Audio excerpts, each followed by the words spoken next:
Това страхотно дете, което преди малко ни накара да настръхнем. Наистина. А иначе днес е ден, в който си спомняме за героите, за техния подвиг и за тяхната жертва, за думите свобода или смърт.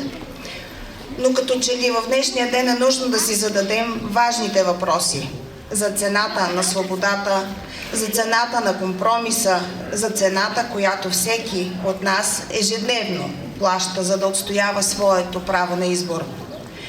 Къде е мястото на знанието, на историята, на мечтите и как да възпитаваме свободата в обществото и нашата си личната свобода, как да носим отговорността, която всяка свобода поражда.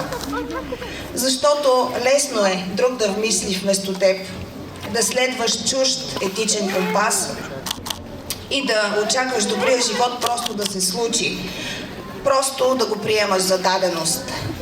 Но няма по-сладко от свободата и правото на избор.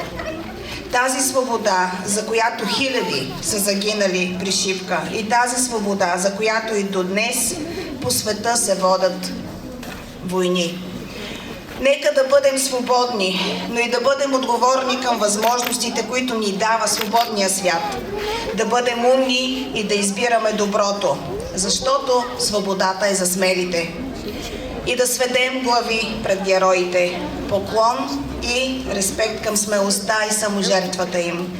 Честит празник на всички българи!